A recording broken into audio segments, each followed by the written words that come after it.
Hi hello నమస్తే, నేను మీ షాన్ రంజల రాజేష్.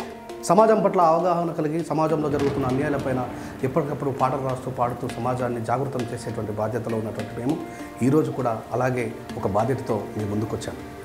నాకే గనక రెండు చేతులుంటే ఆ చేతులను నరికేటి శక్తి ఉంటే,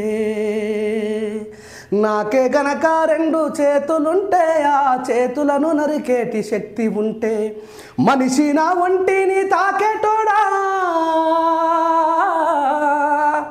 మనిషి నా ఒంటిని తాకేటోడా, వాని మనుగడను సాధించువాడా. వృక్షాన్నిరా నేను వృక్షాన్నిరా, మానవాళికి ప్రాణభిక్షాన్నిరా. చంపొద్దురా నన్ను చంపొద్దురా, మీ బ్రతుకులలో చీకట్లు నింపొద్దురా. అవునండి, హైదరాబాదు మరో ఢిల్లీలాగా మారబోతుందా? ఆక్సిజన్ కోసం ప్రజలు తల్లడిల్లబోతున్నారా? వాతావరణంలో పెను మార్పులు రాబోతున్నాయా?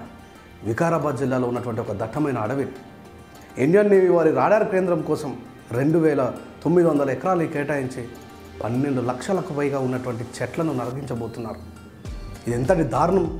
ఒక చెట్టును పెంచి దాన్ని పెద్దదాన్ని చేయడం కోసం వ్యవసాయ క్షేత్రంలో రైతులు కావచ్చు, ఇళ్ల ముందర పెంచుకునే వాళ్ళు కావచ్చు, ఎంత కష్టపడుతున్నాం. అలాంటిది ప్రకృతి సహజ సిద్ధంగా ఏర్పాటైనటువంటి ఒక చెట్టునే పెంచడానికి ఇన్ని తిప్పలు పడుతూ ఇంత కష్టపడుతున్నటువంటి మనము ప్రకృతి సహజ సిద్ధంగా ఏర్పడేటువంటి లక్షలాది మొక్కల్ని పీకి పారేసే అధికారం మనకు ఉందా అని అడుగుతా ఉన్నాను. ప్రకృతి సంపదను విచ్ఛిన్నం చేస్తూ ఇప్పటికే లెక్కని మొన్న రీసెంట్గా విజయవాడలో జరిగినటువంటి భారీ వరదలు కావచ్చు, ఖమ్మంలో జరిగినటువంటి భారీ వరదలు కావచ్చు, ప్రకృతి విపత్తుకు ప్రతి క్షణము ప్రజలు గురవుతూ ఉన్నారు. ప్రకృతి మనపై చూపిస్తున్నటువంటి కోపాన్ని అర్థం చేసుకొని దానికి అనుగుణంగా బ్రతికేటువంటి పరిస్థితులలో మనం ముందుకు సాగాలి. కానీ మళ్ళీ ప్రకృతి పైన మనం దాడి చేస్తే అసలు ప్రకృతి చేసే దాడిలో మనం బతికి బట్టకట్టగలమా? అందుకే ఈ సందర్భంలో మీ అందరితో ఈ విషయాన్ని షేర్ చేసుకోవాలనిపించింది మిత్రులారా. సేవ్ దామగుండం, సేవ్ ఫారెస్ట్ అనేటువంటి ఒక ఉద్యమం నడుస్తూ ఉన్నది. మనం అందరం కూడా ఆ ఉద్యమంలో భాగస్వాములమై ఆ దామగుండం యొక్క అడవిని కాపాడుకునేటువంటి ప్రతి అడుగు ముందుకేద్దామని చెప్పేసి నేను మీ అందరికీ కోరుకుంటున్నాను. రాష్ట్ర గౌరవనీయ ముఖ్యమంత్రి అన్న రేవంత్ రెడ్డి అన్న గారు వ్యవసాయం కోసం ఎంతో అభివృద్ధి పదంలో నడవాలని చెప్పేసి కోరుకున్నటువంటి ముఖ్యమంత్రి గారు కూడా మరి హైడ్రా లాంటి దాంతో మళ్ళీ తిరిగి చెరువులను పునర్నిర్మాణం చేయాలనేటువంటి సంకల్పంతో ఉన్నటువంటి వారు మూసీ నదిని పునర్నిర్మాణం చేసి దానికి తిరిగి మళ్ళీ అద్భుతమైనటువంటి శోభను కల్పించాలని లక్షలాది కోట్లు ఖర్చు పెట్టాలని ఆలోచిస్తున్నటువంటి మరి రేవంత్ రెడ్డి అన్న గారు ఒకసారి మీరు ఆలోచించండి. ఎక్కడైతే ఆగి ఉన్నటువంటి మూసీని మళ్ళీ పునర్నిర్మాణం చేయాలని చెప్పి ఆలోచిస్తున్నారు, అక్కడ మొదలయ్యేదే మూసీ నది ఆ దామగుండం దగ్గర.